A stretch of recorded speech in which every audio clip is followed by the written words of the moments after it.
What happened when an undercover CEO broke down in a forgotten coastal town and discovered that the woman repairing his car was the true genius behind his family's billion-dollar legacy? Welcome, brilliant listeners. You have a gift for finding stories that matter, stories rooted in justice, resilience, and the power of long-buried truths. Today's journey reveals how one stolen invention, one loyal granddaughter, and one choice to do the right thing changed everything. This isn't just about engines, it's about restoring dignity, rewriting legacy, and proving it's never too late to make things right. You won't want to miss this. The ocean wind howled down the empty highway, whipping mist off the cliffs and dragging it inland like wandering ghosts. Miles Davenport, wearing a second-hand denim jacket and a pair of scratched sunglasses, guided the gleaming amphibious concept car along the coastal road, its chrome hull catching the last amber rays of the setting sun. To anyone passing by, he looked like a broken photographer chasing light. But the car, a one-of-a-kind prototype from decades ago, betrayed a different truth. It hissed, sputtered, and then let out a mechanical groan before jerking violently to a stop. Steam burst from the hood. Miles cursed under his breath. He stepped out, boots crunching against the gravel shoulder, and scanned the horizon. No cell reception. No passing cars, just the low rumble of the tide crashing somewhere beyond the trees. He popped the hood. The engine steamed like a boiling pot, a torn belt, overheated core, beyond roadside salvation. As he stood back, the sun dropped below the tree line, turning the sky into a smear of orange, pink, and ash. Then he saw it. A hand-painted wooden sign, faded but still legible, nailed to a weathered post at the edge of a gravel path. Driftwood Harbor Maritime Museum and Boatworks. Mechanics of the Sea. Astok, 1969. An arrow pointed inland. Miles glanced at his watch, then up the dirt path. His phone was useless, the car immobile, and the nearest town was at least 10 miles back.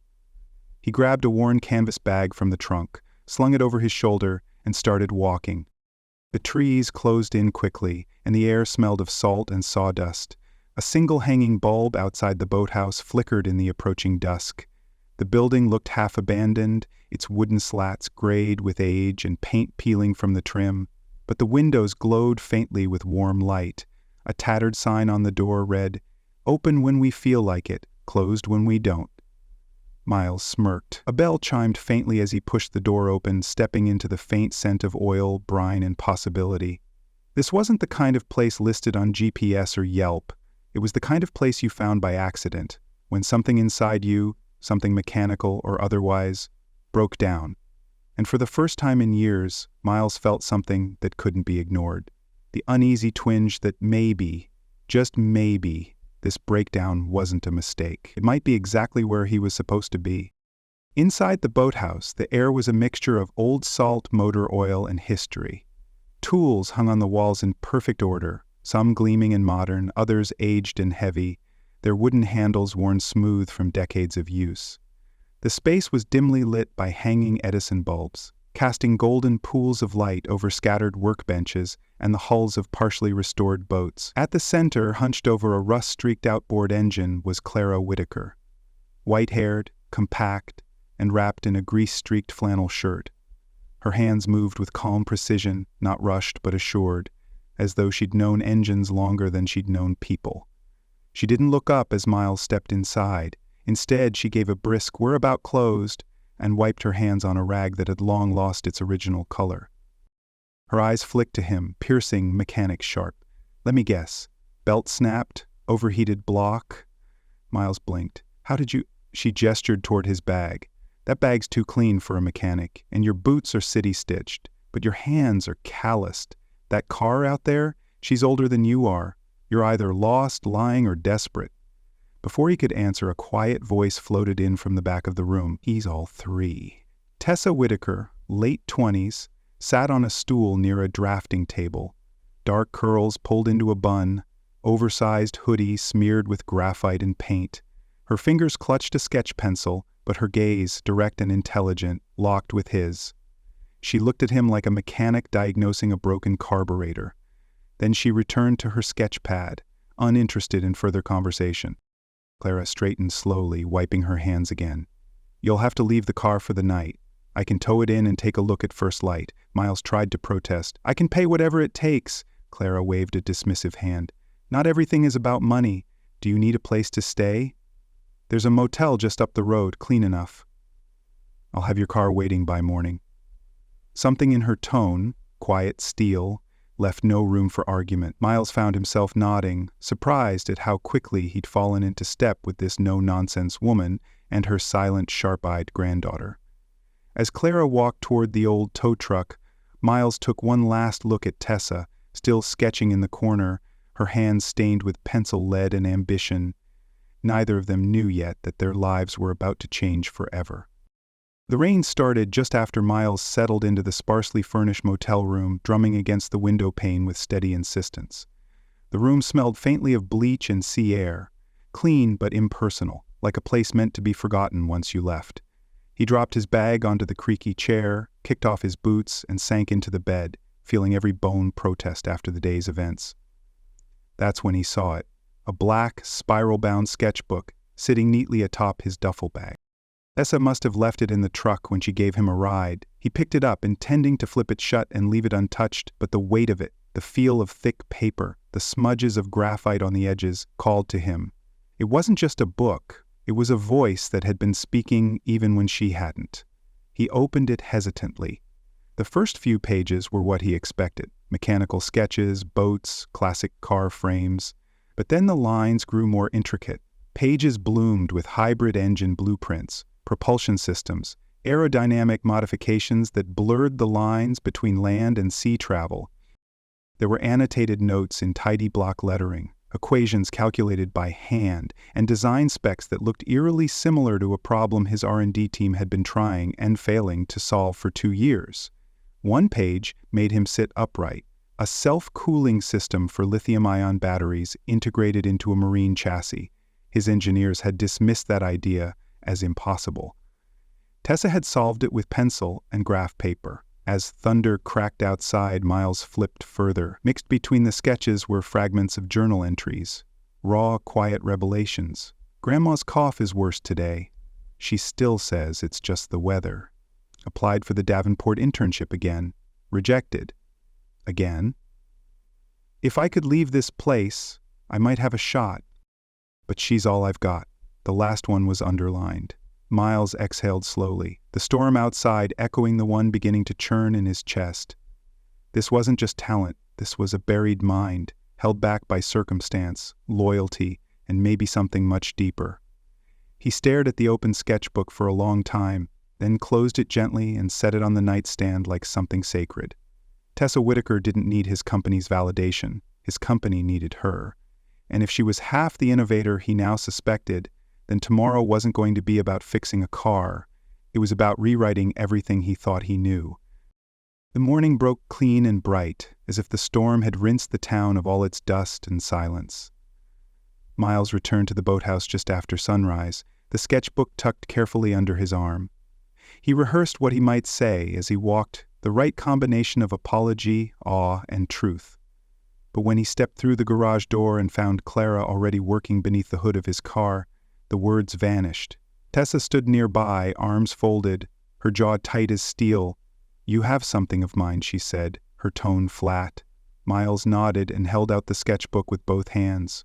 "You left it behind," he said softly. "I didn't mean to, but I looked through it." Tessa's eyes narrowed. Clara stopped what she was doing. For a long moment no one spoke. Then Clara straightened, wiped her hand slowly on a rag, and met his gaze with unsettling calm. "And what did you think of it?" she asked. "It's genius," Miles said without hesitation. "The cooling system, the dual-mode propulsion. You're solving problems my team hasn't cracked in years. It's revolutionary." Tessa scoffed. "Funny. That's not what your company thought the last 3 times I applied." Miles took a breath. "That's why I have to be honest with you now." He looked at them both, the weight of the next words pressing against his chest. "My name isn't Mike. It's Miles Davenport, CEO of Davenport Motors." Clara didn't react at first. Then, slowly, the color drained from her face, and the rag dropped from her fingers onto the concrete floor. "Davenport?" she said, her voice suddenly brittle. Miles nodded. "Yes, my father was Jonathan Davenport." Clara turned away. Of course he was. She walked toward the back of the boathouse, her posture rigid. Miles followed. Clara, please, I need to know something. Did he ever mention a hybrid marine prototype? Something about Whitaker Engineering? She paused, just before the back office. Her voice, when it came, was low and laced with decades of memory. He mentioned it once, called it a half-baked idea from an unqualified dreamer. She turned to face him. That dreamer was me. Miles's stomach dropped. Yes, Clara said. I showed him the original blueprints in 1972. He told me he'd consider a partnership. Weeks later, the patent office filed something under his name, modified, of course, just enough to dodge scrutiny. Her voice didn't tremble. He stole my work and buried my name. That engine built your family's empire. In the stunned silence that followed, Miles saw Tessa watching from the workshop door, her face a mirror of betrayal and realization. He had come here to fix a car, but now he understood he'd broken something far more fragile, and whether he liked it or not, the wreckage was his to answer for. The back office of the boathouse was small and dim, lit only by the morning sun filtering through faded curtains. Dust floated in the air like ash, settling on blueprints, grease-stained ledgers, and black-and-white photos tacked to the wall. Clara moved quietly, each motion deliberate, as though the room itself held memories she didn't want to wake too quickly. She pulled a faded file from a drawer and handed it to Miles without a word. Inside were schematics dated 1972, bearing the initials C.W. Whitaker Engineering. The design was unmistakable. A marine-based hybrid propulsion system nearly identical to the one that had launched Davenport Motors into automotive fame. I built this by hand in my parents' barn, Clara said, sitting down heavily in a worn leather chair. Ran the tests myself, presented it to the Davenport Research Initiative at a tech conference in Portland. Your father approached me personally, charming, curious, said it was brilliant, just needed refinement and backing. She gave a bitter smile. I thought I was finally being seen, though maybe it didn't matter that I didn't have a formal degree, just the engineering licenses and results to prove I knew what I was doing. Her voice quieted. I even turned down another offer from a Canadian firm to give your father a chance to do the right thing. Miles remained silent, his throat dry. Clara continued, her voice steadier now, as if she'd told herself this story so many times it had become muscle memory. Months went by. I wrote letters, called. Then I saw the engine design, slightly tweaked, filed under his name. He called it the future of transportation. My name was never mentioned, and when I showed up at Davenport HQ demanding a meeting, they handed me a cease and desist letter. Accused me of slander, said if I persisted, I'd be buried in legal fees. She looked him square in the eye. So I walked away, opened this shop, put my head down, raised my daughter. When she died in that wreck 10 years ago, I took in Tessa and passed on what I knew. I figure some legacies don't live in the papers, they live in people. Her fingers tapped the edge of the schematic. But I never forgot, not the work, not the theft, not your father's name. Miles couldn't meet her gaze. The foundation of everything he thought his family had built now felt like sand beneath a rising tide. And in front of him sat the woman who should have been remembered by history, but instead had become a footnote in someone else's empire. Tessa stood at the threshold of the office, arms crossed over her chest, sketchbook clutched tightly to her side. She hadn't spoken since Clara began telling her story, but her silence now roared with clarity. When she finally did speak, her voice was cold and precise, each word a blade honed by disappointment. "Do you want to know how many times I applied to your company?" she asked, her eyes locked on Miles. Three times in the past 4 years. For internships, design competitions, scholarships, and every time I got the same email, "We regret to inform you," like a template they send without even reading the work. She walked slowly into the office, flipping open her sketchbook to a page with an early version of her hybrid propulsion system. "This was attached to my first application." No one replied. The second time, I sent in a design for modular battery exchange systems for coastal transit. Still nothing.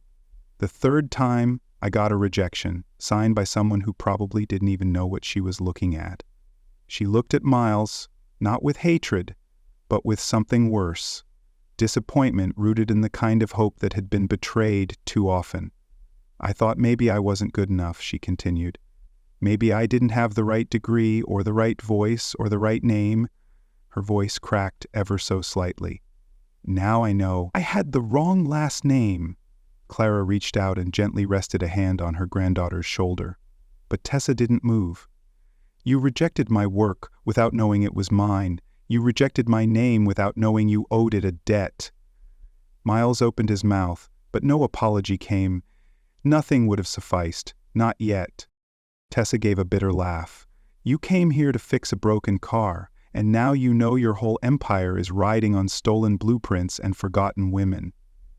She turned and walked out, leaving behind the sketchbook on the desk like a mic dropped in fury.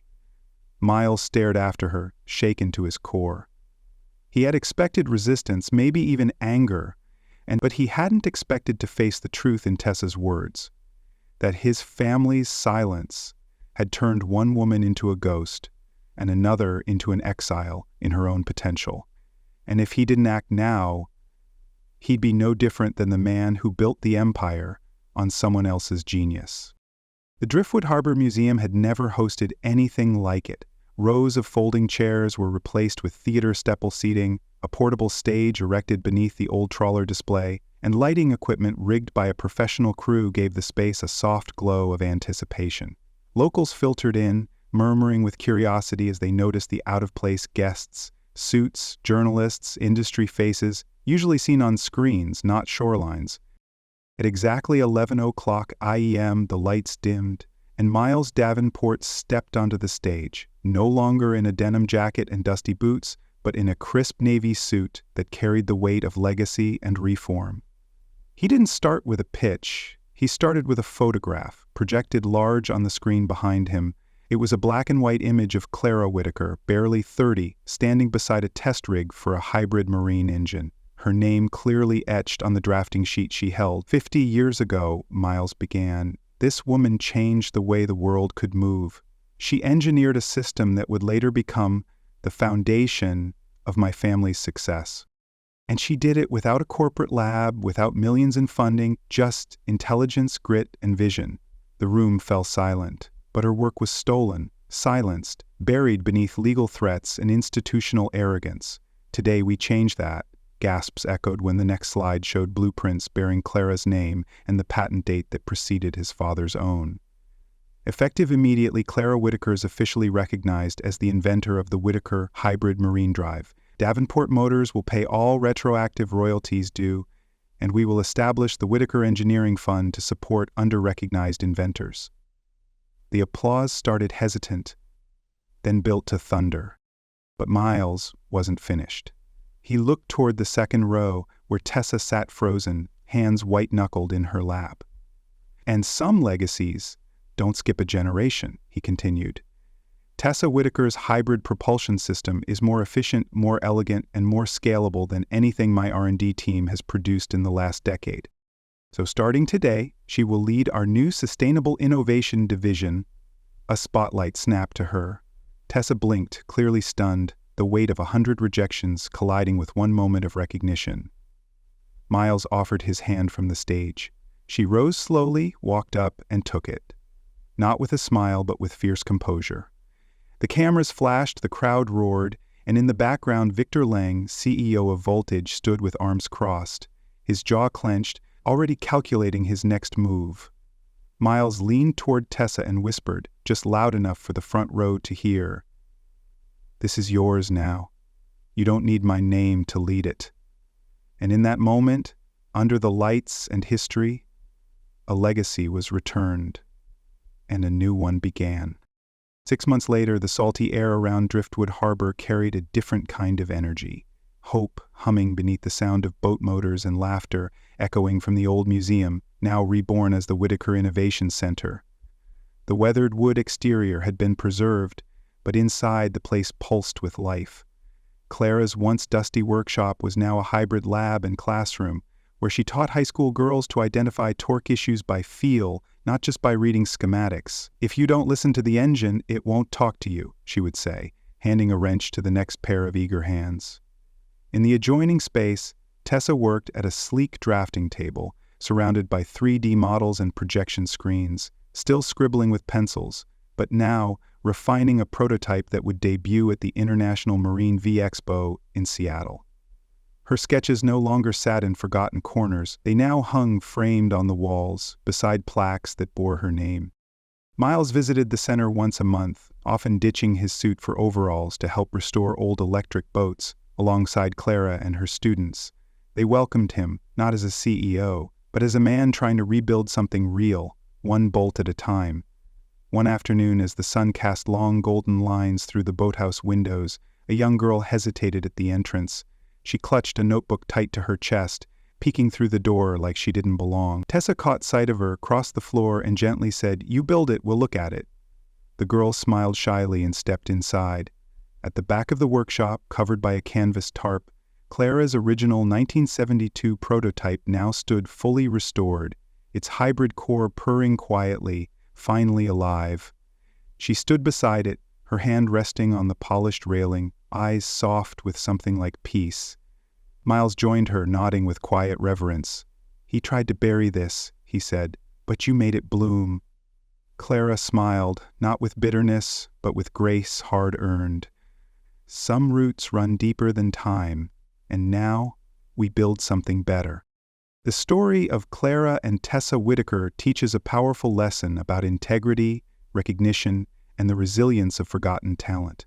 For decades, Clara's groundbreaking invention was buried under the weight of corporate theft and gender bias, but she never let bitterness define her. Instead, she chose to pass on her knowledge quietly, building not a career, but a legacy. Through her granddaughter, Tessa, equally brilliant, nearly became another name lost to indifference and institutional arrogance. It was only when Miles Davenport, the heir to the empire built on Clara's stolen design, chose truth over comfort and justice over reputation, that the cycle was broken.